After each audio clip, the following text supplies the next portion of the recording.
الله أكبر حي على الصلاة الله أكبر Islam Morris, الله please be seated. أكبر حي على الصلاة الله أكبر. Arise, giving all praise to Allah, the Father of the universe, cherisher and sustainer of all the balanced universes. I extend the highest of honors to His holy and divine prophet, Prophet Noble Drew Ali, the founder of the Moorish Science Temple of America. Islam. Extend high honors to his forerunner, the Honorable Markham Lazar Garvey, founder of the Universal Negro Improvement Association, who did indeed warn and stir up the nations. Islam. He represented purity made manifest. Islam. We extend high honors to our Moorish flag, the red flag with the 5-pointed green star in the center. These 5 points represent love, truth, peace, freedom, and justice. These are the 5 highest principles known to man. Islam? Extend high honors to the American flag, also known as the Stars and Stripes. This flag exists as a constant reminder of the European nation to owe you, the Moors, of compound interest. Islam? Giving honors to noble Sheik staff, noble vanguard staff for keeping peace, and giving honors to you, the hills and bays, for without you there is no Moorish movement. Islam? How's everyone in the holy night? Praise Allah. For this packed room of people, praise Allah. That's how I see it. I don't know what y'all see. Praise Allah. I have a light measure today.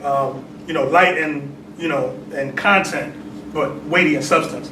I want to preface, my demonstration with something I saw on television this week. It's a friend of mine I've known some years ago by the name of Mark Lamont Hill.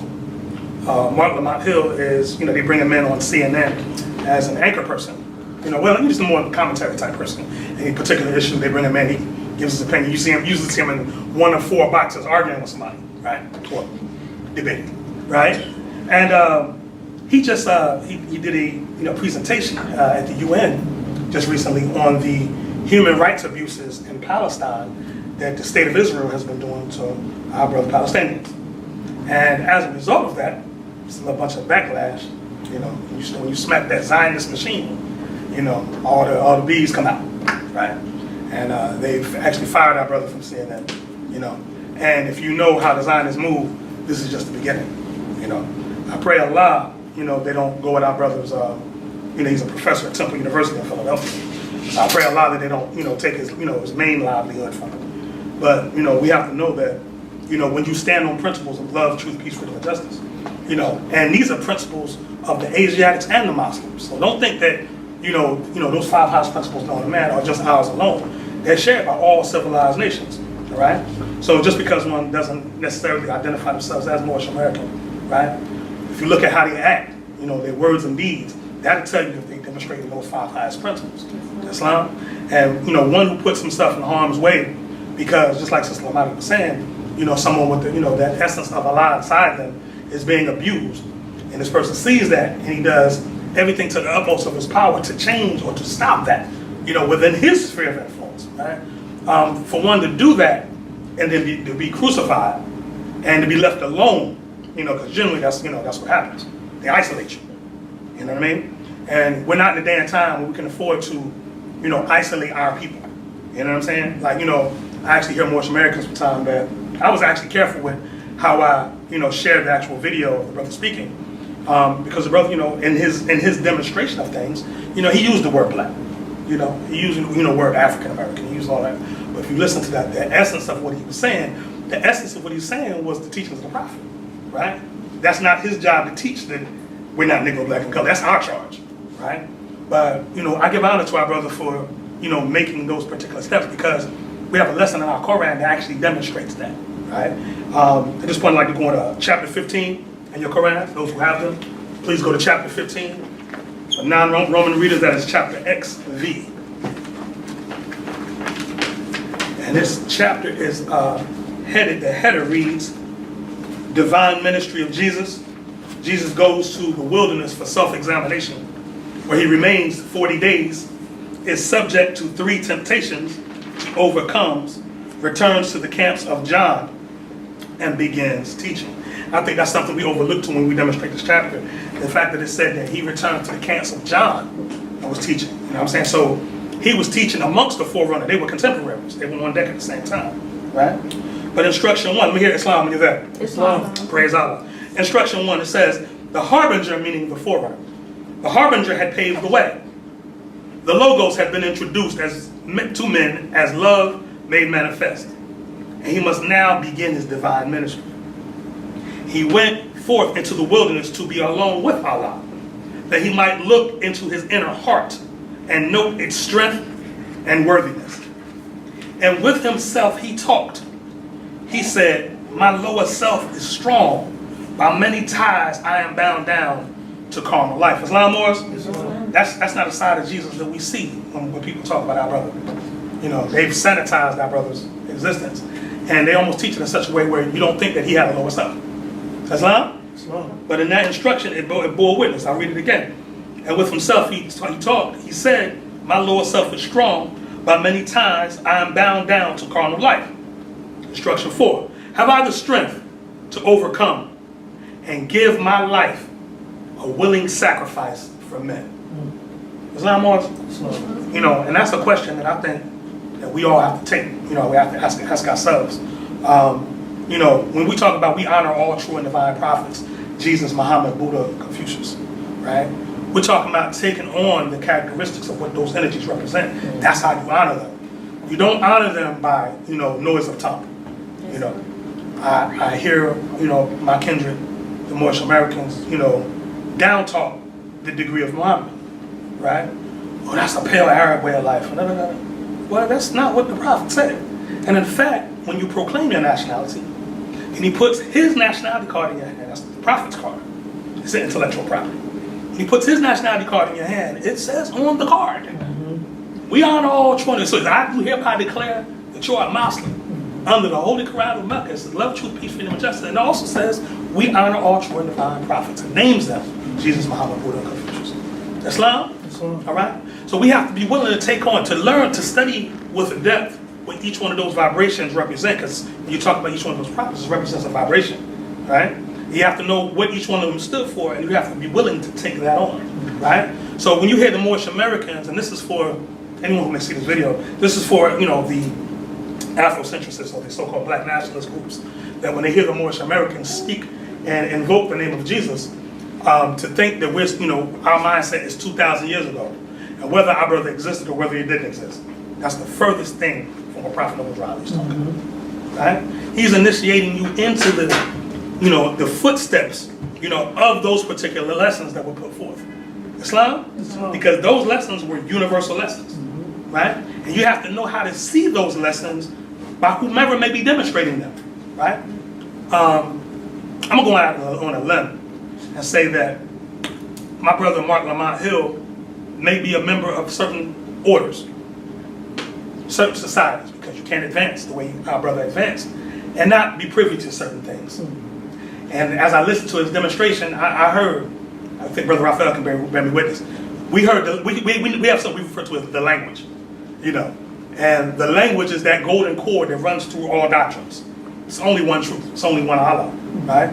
The Prophet tells us it's only one truth. Any doubts you may have of your own raising, you know. So as I heard my brother speaking, I heard the one truth. I'm like, oh, we need to demonstrate the Prophet.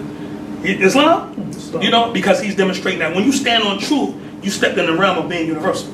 Islam? Move forward, it says, instruction 5.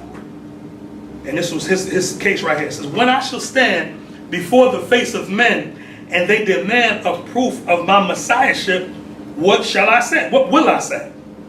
And the tempter came and said, if you be the son of Allah, command these stones to be turned to bread. Islam? All right? So as Jesus said, who is it that demands a test? It is no sign that one is son of Allah because he does a miracle. The devils can do mighty things. Islam? So, you know, in ancient times, you know, according to the story, you know, when they talked about the brother Jesus, you know, they say, you know, everybody was looking for a sign, a wonder, do a miracle, right? He demonstrated those miracles, right? And, but when you look at his personal life, you know, he wasn't really a mystic like that. John was the mystic. John was the one that ate carob and wild honey and oats and so on and so forth. Jesus ate and drank wine and ate meat, fish, and so on and so forth, right? So in the two of them, you have a dichotomy of the different types of leader, right? You have the austere, you know, I'm going to shun society, you know, and be as strict on my disciplines as I can in terms of, you know, not, gratify my lower self through, the finer delicacies. That's John, right? And then Jesus, I'm gonna sit and break bread with the common man. I'm gonna impart these sciences to them while I'm sitting down with them. Islam. Now, Jesus did signs and wonders. John didn't do that. John baptized people. John foretold the coming, and John spoke on the prophets of old. He's demonstrating former prophecies, right? Now, the interesting part about it is, both of them were slandered and assassinated, right? So this whole thing of doing things to please the people all the time, right? You can't do that. You have to stand on truth and principle, period. The prophet gives us a degree inside our Quran where he says, the public is unstable as well as ungrateful. Why should the wise man endanger himself for fools? That's in your Quran. Islam. So you have to take your mission with a grain of salt, right? You have to be wise. It says, even in the biblical record, it says, be wise as a serpent, yet humble as a dove. Islam? All right? So, and again, I think that last instruction 7 was pretty powerful because it says, who is it that demands a test? Because a lot of times, like, you tell somebody, your nationality, well, why you got that fez on? I'm Moorish American. Well, prove that you're Moorish American. Well, first of all, who is it that demands a test? Who are you that I should prove to you who I am? Just watch my works. That'll tell you. Now, your works at that point have to be works of love, truth, peace, freedom, and justice. Islam. If not, then you'll be put in the category of noise of tongues. Instruction 8. Did not the Gentile magicians do great things before the Pharaoh? He said, my words and deeds in all the walks of life shall be the proof of my messiahship. Instruction 10. And then the tempter said, if you will go into Jerusalem and from the temple pinnacle cast down yourself to earth, the people will believe that you are the Messiah sent from Allah. This you can surely do, for did not David say, he gives his angels charge concerning you, and with their hands will they uphold lest you shall fall. Now the interesting part about that is that, the ones that have come after you and seek to destroy you know the law. Because as you see, it says the tempter quoted the law that Jesus knew, right? But he quoted it out of context. He quoted it with an agenda. He quoted it to take him off of his divine purpose. Islam or? All right? And Jesus said, instruction 12, and Jesus said, I will not tempt the Lord my God Allah. And then the tempter said, look forth upon the world, behold its honors and its fame, behold its pleasures and its wealth. If you would give your life to these, they shall be yours. But Jesus said, away from me all tempting thoughts. My heart is fixed. I spurn this carnal self with all its vain ambition and pride. Islam Lords? So as you see, our brother Jesus gave his whole self to the purpose of Allah. And a lot of times, in our mission, to go make a way for ourselves and our family, we've switched course about what the mission is supposed to be about. We put Allah in the back. A lot of times we be like, I gotta go get this money. Once I get this money, then I get that time. And I've seen other nations of people do that. Right? It doesn't work for them. It may look like, materially, they're doing better. Right? But when you look at their children, a lot of times you see the effects of that, because when they demonstrate that, they've gone outside of nationality and divine creed, and I believe I saw them demonstrating Negro, black, and colored. See, Negro, black, and colored is not something that is relegated solely to you. Like, I'll give you an example. Like, and we have evidence of these marks being placed on our family. This is a photocopy of my father's, my biological father's discharge papers from the United States Navy, right? And on this document, they give basically vital statistic information at first. And under section 9, under race, is put the letter N, which is Negro. Now this was issued in 1940. So 7/19, number 19 again, 7/19/43. My father was actually born in 1923, old father. And so in my personal family, I have proof of the European nations marking my family with Negro. Islam? But you have ones that come over here with a nationality, right? That forsake that to choose to live according to those principles, right? That delude to slavery. right? And as a result of that, they end up suffering from Negro problems. Islam wars, all right? So a lot of times, we look at, the big houses and the fancy cars and stuff like that, or whatever. At a certain point, my mother was a maid, and she used to work for a lot of wealthy Europeans and stuff like that. And she would come home with these stories, and she'd come home tired, plop down on the couch. I said, Mama, how was it over there? She said, well, baby, it's interesting. She's like, I always wanted us to have a real big house and everything. She said, but I don't know. I said, Mom, what do you mean? She said, because, the lady I work for was Roman, Italian lady she worked for. The lady I work for, had the winding driveway coming up and 4 or 5 cars and, I think it's like an 8-9 bedroom house and all that. 4 bathrooms and, looks to be doing good. Children cussing them out, they live like animals on the inside. Why they have my mother, an Asiatic to come in and clean up after them. You know what I mean? And she was like, I just don't, I don't think that, the search for soul material is everything. Because by being around people who had it and saw what they suffered, most people are not around them like that to know what they're really going through. Right? So we end up, aspiring towards something. Or like, Dr. King said one time, I fear that we have integrated into a burning house. Islam? So it says, instruction 16, for 40 days did Jesus wrestle with his carnal self. His higher self prevailed. He then was hungry, but his friends had found him and they ministered to him. Islam was? It didn't say disciples. Sure. You understand what I'm saying? So we'll automatically think that because we were raised as Christians, right? But it said his friends came and ministered to him when he was hungry. And it didn't say he hungered for food. Didn't say that either. Islam. So these friends, if you go through your Quran, they tell you who these friends are.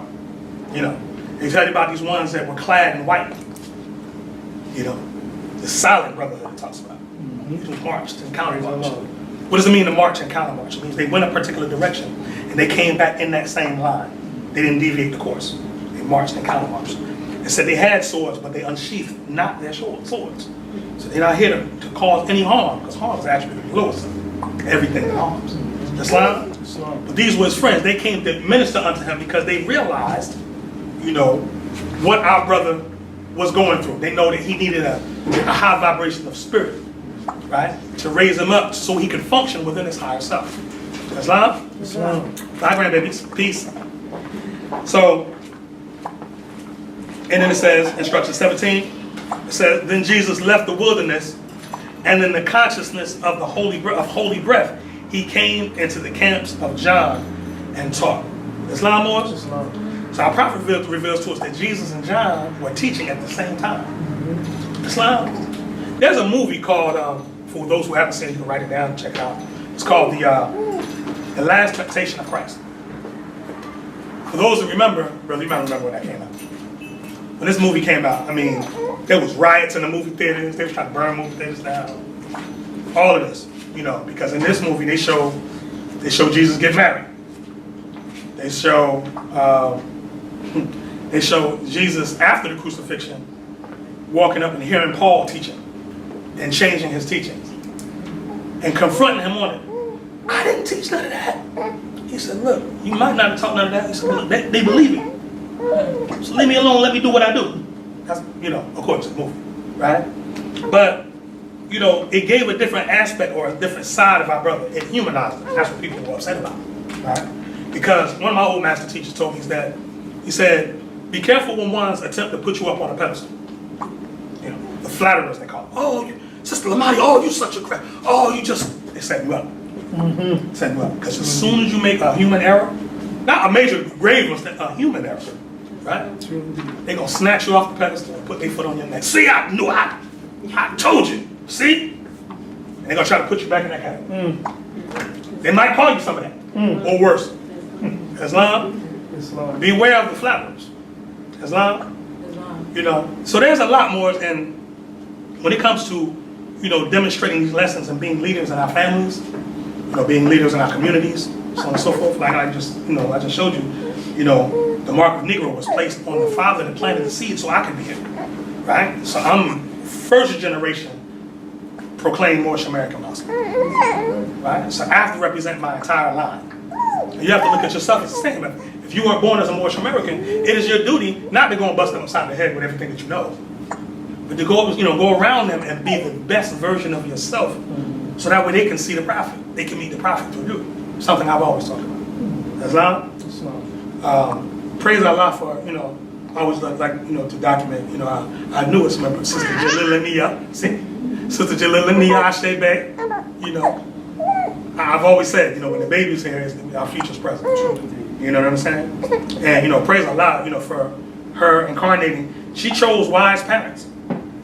That's something we don't often talk about, but we choose our parents, because our spirit knows the situation and the experiences that we'll need. Right? So praise Allah, she chose to come at a time when both her parents and the Moorish side of America. Islam, her parents could have been in the world doing whatever they wanted to do, but they're here working in the building our own society within a larger society. Islam, Ezekiel called it that wheel within a wheel. And that's what it is that we're demonstrating. Right? Next, I'd like to go to something I can't read enough. Caveat emptor. Caveat emptor. This is something you have to, warn new Moors about. Caveat emptor is actually a warning. Meaning let the buyer beware. Right? Prophet didn't just welcome you into this movement without, a caveat to set you straight about what you're getting involved in. Prophet instruction said, Moors are men, upright, independent, and fearless, who care for their loved ones and follow the prophet to a destiny which is not uncertain, nor unknown. They are fortified by the impregnable doctrine built upon love, truth, peace, freedom, and justice. It is therefore folly at its greatest height for smelly culprits with their insidious plans to invade such realm. You don't have to choir her. You can say, she's home. Let her wild out. Right? If you look how the prophet named such ones, he referred to them as smelly culprits and their plans as insidious. Islam, the word insidious means like malevolent, absolutely evil intent. Right? But he's speaking to ones that are within the ranks. Islam? He says they try, but their own bad planning brings down wrath upon their heads like the sword old Damocles had. Intrigue and scurrilous cunnings find a difficult path to travel within the ranks of the Moors. This is so because the Moorish movement has been well planned by the prophet Noble Drew Ali, whose latent powers are abundant, unknown, and may be called into action as a matter of defense at any moment. There's a section in the Old Moorish Guide newspaper where they talk about ones came to the temple in Detroit to kill the prophet. And in the Moorish Guide, they entitled the article, it said, Prophet's spirit routs enemies from the temple. And basically they thought the prophet was going to be there. But Allah, things happened according to the will of Allah. The prophet wasn't there. But as the Grand Sheik was up demonstrating, with the Grand Governor at the time, of Temple No. 4 in Detroit, as he's demonstrating, he felt the prophet's spirit come through. He was like, the prophet is here. And the Moors felt it. Everybody just got whipped up in their zeal, and more just started demonstrating it. It got real high, and the enemies that came to kill the prophet ran out the temple. You know what I'm saying? There's an aspect of this movement that we've buried, right? Because we've become carnal in our thought, and we've forgotten who our prophet really was. This was a man that, it was a case where a woman came in the temple, bleeding, constantly bleeding. And everybody tried to stop it, whatever. If you go to the Cook Bay Brothers interview on YouTube, they go on with this. And they tried to stop it, they was wrapping her with stuff, whenever the blood just kept coming. The prophet came out of his office, he told her to come in. And they were in there for a minute, and she came out, no more blood. So the prophet was also a man with, these divine powers as well. We, of course, because we want our national side, right? That's the side of the prophet we focus on, right? It is said that men name the side of Allah that they see, right? But there was more to this angel of ours, than just removing some marks, right? Because our problems are largely moral and spiritual. Islam, in a profound sense, in a profound sense, they're more spiritual, but they're largely social and economic. It says, Prophet Noble Drew Ali knows the people within his ranks who are interested. They're the vanguard of the movement as the Moorish hordes increase here in America. When you do an etymology on the word hordes, H-O-R-D-E-S, it's a word of Turkish origin. talks about, groups of Asiatics, running into Europe, right? So this is the mentality. The prophet's talking about the Moorish hordes, right? The mass groups of us. And don't get it twisted, nationwide, ones are waking up as to who they are, right? And they want their vast estate, but as Sister Lamadi always demonstrates, it's not always material. Islam, though there is an aspect of your estate that is. All right? But there's a whole bunch. It's a complete holistic way of life the Prophet brought back. It says, all of the Moors are active, not passive. A member's interest can only be in one direction. And having traveled over the road years before, the Prophet knows where every member is along the road. A few feet below is another road, where schemers work, where traders grin, and culprits bask in the sun. Notice it only says a few feet below, right? So in other words, it's not a huge gap between higher and lower stuff. It's not. It's a thin line. It's a very thin line. In the degree of Muhammad, they talk about those that will be an arm's length away from paradise, and then they mess up and ended up in the hellfire.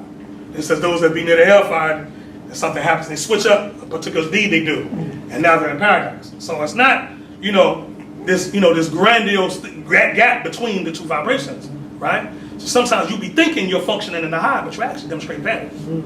You're actually demonstrating something low, right? And lower self is just using that because again, like I said earlier, it quotes the law. It knows the law. As long your lower self knows what it needs to be doing. Just chooses not to. It's not like it's ignorant. Why they say one of the maxims of the law is that ignorance of the law is no excuse, right? Because, at a certain degree, it's known that the laws that are enacted, right from wrong. Especially after a certain age, what they call the age of understanding, right? You know what you need to be doing. I use the example all the time. If you've ever stolen anything, if you have, don't put your hand up. But I have when I was a little boy. I used to like boosting bubble gum. That was my thing. Hubba Bubba was my thing, right? But I noticed later as I got grown, when I reflected back on it, when I went to go do it, my heart rate picked up. Start sweating, palms get sweaty. All the bells and whistles are going off to let you know, don't do that. And that's even as a child. So even though I couldn't articulate why it was wrong, my spirit was letting my form know, don't do this. Don't do this, you're dishonoring us. Islam? So ignorance of the law is no excuse. It says, they think they're on the road with the true Moors, but the Moors are high above on a pinnacle where they might view the destructionists as they fall for the last time and their bones bleach in the sultry midday sun. Hungry scavengers flying high, catch scent, devour, and leave crying out, caveat emptor, cast out the dead carcass. And whoever demonstrated this measure, they demonstrate the degree of the dead carcass. Islam, that's what the Negro, black, and colored is, the dead carcass. The prophet says, cast it out. Said the Moors high above see these plotters, purveyors, the worst that exists, hurl themselves downwards by their own works as the hawks wait. The Moors died March 1st, 1929. Islam Moors? It says you hurl yourself downwards by your own works. Islam Moors? All right? So, Moors, these are just things to keep in mind.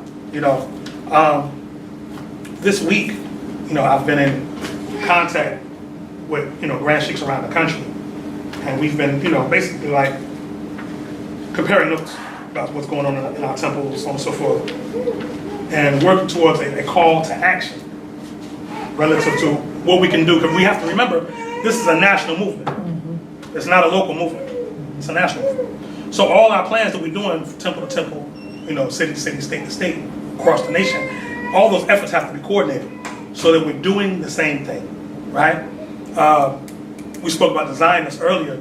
They're coordinating their plans in such a way where you can't harm one, you can't speak against one without speaking against all. That takes a lot of work. Islam? That's being dealt with throughout their synagogues, throughout their civil societies that they've set up. If you're familiar with groups such as the ADL, the Anti-Defamation League, or the B'nai B'rith, so on and so forth, these are their versions, albeit from a carnal perspective, of the Moorish Science Temple of America, right? Because what they're trying to do is they're trying to carve out, what it is, how they can benefit in this nation for themselves, and that's what all that is. So all the pushback that our brother Mark Lamont Hill is receiving, he's receiving it because he spoke out against a very organized group. And we have to be cautious. Though I'm not saying don't stop. We have to do the work, right? But individualism is not where it's at. We have to do things as a group. If we have one that that represents us politically, which is something that we're actually working on right now. If we have one that's working, to represent us politically, we have to get them. We have to let them know that they're not out there by themselves. True indeed. You know what I'm saying? Like if they come after you, they're coming after all of us. You know what I'm saying? If you're out there demonstrating, you don't need no state-sanctioned security. We got you. We'll spill our own blood if necessary to protect you. Islam. And this is the level we have to get to. Islam, Brother Chapman. This is the degree we have to get to.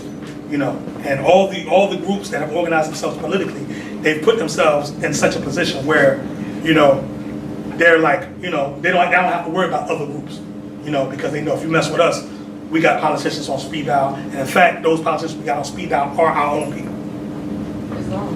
All of this backing, of ones who we don't know who they are and what their allegiances are, it's declared out. You know what I mean? We have to put our own people in these positions. And praise Allah for the ones that you're willing to take on that particular yoke, because it's not an easy yoke. Because you have to realize that when you're in that political position, you're not there just for the Moorish Americans. Right? You're there for your entire constituency, right? This is the carnal realm, so you may have constituents that are the LGBT community. True indeed. You may have constituents that are, the Christian church. You may have constituents that are Greek fraternity, whatever. Whatever be the case, those are all your constituents. If they cast a vote, demonstrate the sacred ballot to put you in there, you have to make sure that they're well as well, right? But you're in there primarily, for the purpose of the Moorish Americans. Like our brother Oscar the priest, when we put him in, his whole demonstration was to get Negro, black, and colored alcohol, right? But as soon as we got him in there, we went into a civil war. So we left Oscar the priest out there, right? That's true. So what was he supposed to do? You understand what I'm saying? Was he supposed to put that on the floor with no constituency to back it? Islam? Islam. So these are the type of things, it's always, we're good initiators, but our follow-through sucks. So we gotta make sure that our, because the follow-through aspect of things is boring.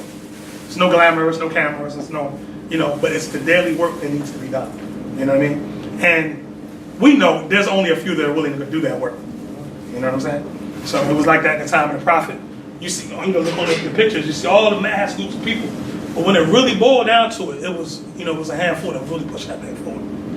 Sister Pearl Heru Ali, Sheik Heru Ranesi-El, Ali Emiliel, Kirkman Bay, Islam, some Moors all over the nation, these little pockets of Moors that knew who the Prophet was, right? There was more people that believed who the Prophet was than knew who he was. The masses of people believed who he was, right? And when you asked them who he was, they said, that's Jesus. Because they were speaking according to their understanding. That's Jesus, right? Because according to what they read, that's him, right? Not realizing that everything he was demonstrating, he was trying to tell you, you will do the same or even greater, right? Because again, they were attempting to do the same thing I mentioned earlier, to place our prophet on a pedestal, right? And they did it. They put him on a pedestal, right? The pedestal degree is, you go all the way back to ancient Egypt, there's a deity called Ptah. So he came out of the primordial waters onto a mountainous hill. And from there, he spoke forth, and all the landmasses began from the spoken word. You know what I mean? They kind of set up the baseball field the same way, where the pitcher is on the mound. That's the top, and nothing happens as he casts forth the ball, which is the spoken word, right?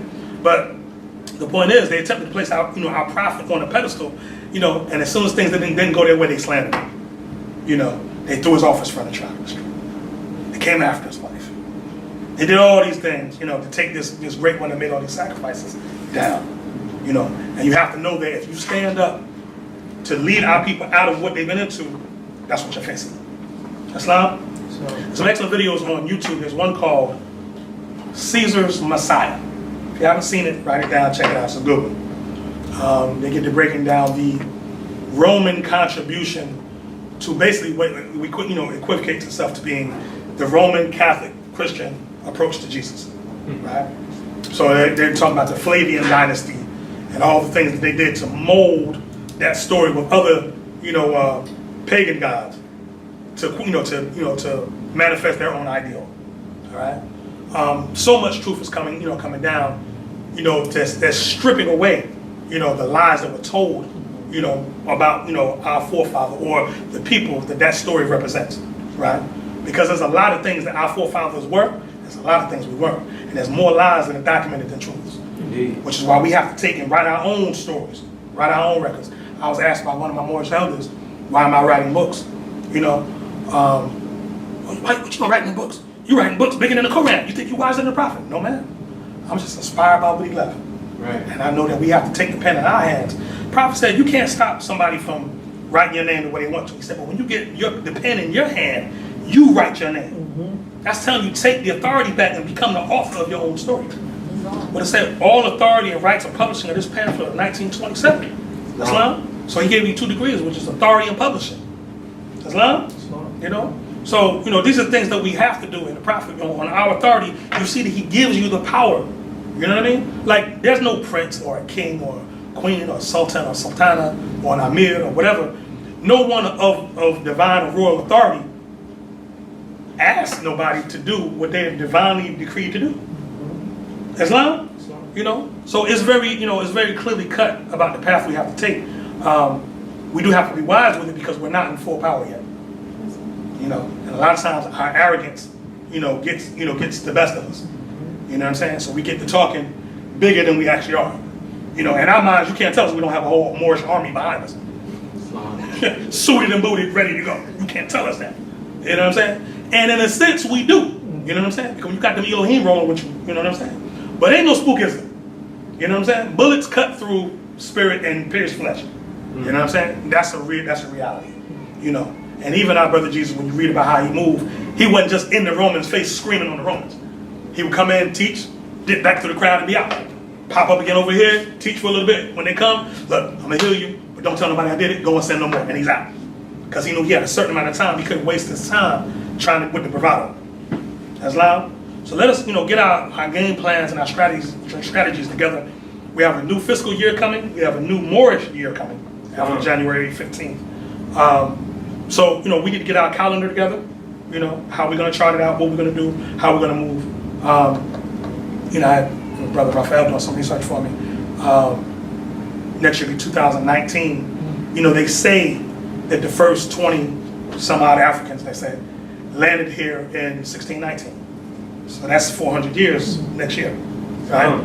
So, there's going to be a lot of stuff going around relative to our people and that, and the Moors should have a voice in that. You know what I'm saying? Because again, the reality of it is, you're talking 1619 in West Africa, you wasn't talking about no 20 some odd Africans. They weren't calling themselves that. 1619, if you look at the Treaty of Peace and Friendship being 1787, you're talking about 1619, 100 some years before that, they would definitely call themselves Moors.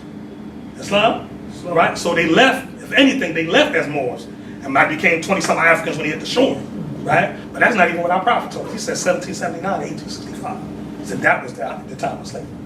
Islam? So again, we have to rewrite the narrative. Islam? There's a Native American brother, I'll say this, not Lord meeting. There's a Native American brother named, I think it's J. Winter Nightwolf, I believe it is. Please check out this Asiatic, man. He's putting down some good lessons, really good lessons. You don't hear the prophet and what he demonstrated. I don't know who you think the prophet is, but he was talking about they were invited somewhere, and the Native American sisters came in, and they came in kind of basically like Europeanized attire, and the Native American elders were in there, and it was like some type of maybe like a sweat lodge type situation or whatever. I might be slapping it up. But anyway, when they came in, the elders saw how they were dressed. And they took shawls, like my wife was wearing, and wrapped around them, right? And the immediate parallel he made after that, he said, just like in Islam, and I was like, look at it, right? And his tribe was Cherokee. And if you know anything about the Cherokee were Muslims. Cherokees wore turbans, sashes. The last Cherokee leader, I think the last one or the one before him, his name was Ramadan Ibn Wati, right? And Wati, W-A-T-I, is an English version of Wadi in Arabic, which means river. right? So you have a Cherokee chief with an Arabic name.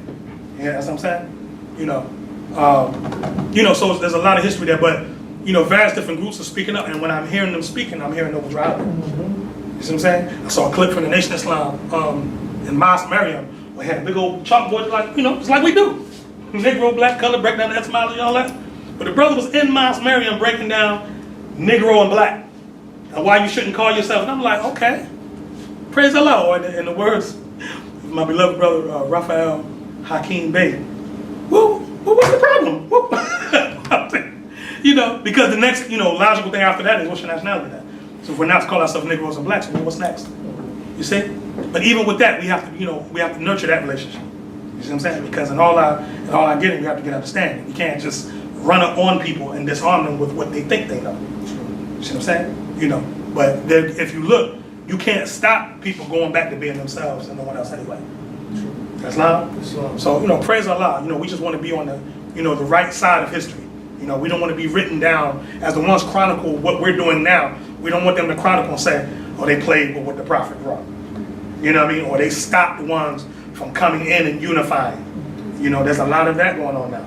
You see what I'm saying? There's a lot of Moorish American ones that have been in these positions for a long time that don't want to see unity across party lines. You see? But it's up to us, the ones who see it, to just do it. You see? And I give honors to those grand sheiks around the country who demonstrate enough inner strength, right, to go against the grain and take the slander, to do and to act as their soul dictates. Because when you act as your soul dictates, the end shall always be right. Islam? So honor to these ones, and such a one is Grand Sheik Azim Hopkins Bey at Temple 11 in Philadelphia. This is the fearless Moor. Some of the stuff he's doing, Moors, is completely against the grain of what was done before. Right? But he's putting it out there and he's making it done. And when you go, there's nothing but a spirit of love. And that's our brother. And if he calls, he needs us, we're there. Islam? Are there any questions, comments, concerns, or statements? If not, I'll lower the meeting.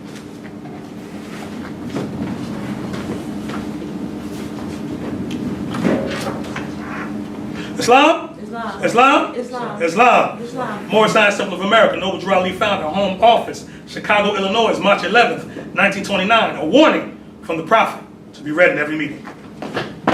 I hereby inform all members that they must put an end to all radical and agitating speech while on their jobs, homes, or on the public streets. We advocate peace and not destruction. Stop trying out your cards with the Europeans, for it causes confusion. There has been much confusion caused by members trying out their cards. The cards are for your salvation. Failure of obeying my orders will be of severe consequence. We are for love, truth, peace, freedom. When these principles are violated, justice must then take its course. Any member or group of members that seek to hold malicious feelings towards the temple or the Prophet, or to violate the divine covenant of the Moorish movement, will receive their reward from Allah for their unjust deeds. All true Moors must obey the laws laid down to them by their Prophet. And if they lose confidence in their Prophet, give up your card and button, cease wearing your turban or fez, and return to the state where I, the Prophet, found you. For this is a holy and divine movement founded by the Prophet, Noble Drew Ali. And if the Prophet is not right, the temple is not right. The Prophet is sending out a divine plea to all true Moorish Americans that they may do their parts in protecting the Prophet and the temple. This is an everlasting movement founded by the Prophet through the will of Allah to redeem his people from their sinful ways. Peace. Noble Drew Ali. Islam? Islam. Islam? Islam. Islam. Islam. All praises due to Allah, the highest of honors to his holy divine Prophet, Prophet Noble Drew Ali. Giving honors to you, the Moorish American Muslims, for sacrificing the night to come be with your brother man and sister woman. Closing thought, it's every time I read a divine warning, the power in it for me is the fact that, almost 100 years out, the same words that he uttered is the same words we close the meeting with 100 years out. Islam? Truth does not change.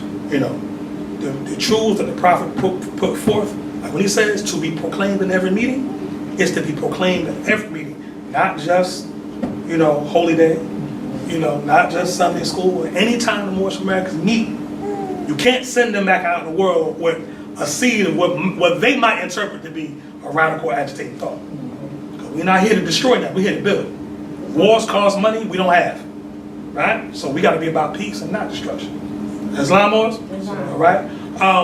Praise Allah. The sisters Temple number 19. Put some vittles together.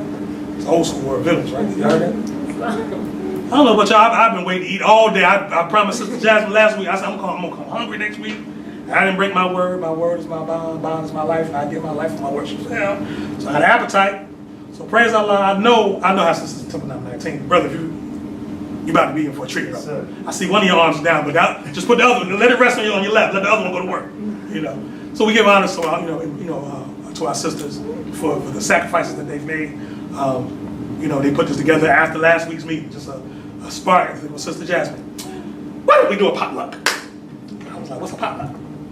And they initiated me into what it was. Okay, sounds good to me. And here we are. So sisters, anytime that y'all want to do an uplifting act, I'm all for it. Because it's not an option. It's part of the law. So we have to be part and parcel of all uplifting acts that the Most High Temple of America.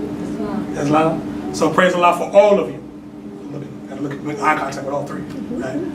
So and for, excuse me, Sister Jalila. All right. So thank you all for that. We will close as we began in prayer. Everyone please rise. That can face the east, which is right ahead of you. Hold your feet at a 45-degree angle. 5 on the left, 2 on the right. Invoking the sacred presence, the 70 Elohim that created everything that ever was, is, or evermore to be. Please repeat after me. Allah, Allah, Father of the universe, Father of the universe, Father of love, Father of love, truth, peace, freedom, and justice. Allah is my protector, Allah is my protector, my guide, and my salvation, by night, and by day. Through his holy prophet, Drew Ali. Amen. Islam, Lord. Praise Allah. Allahu Akbar. Hayya ala salah. Allahu Akbar. Allahu Akbar. Hayya ala salah. Allahu Akbar.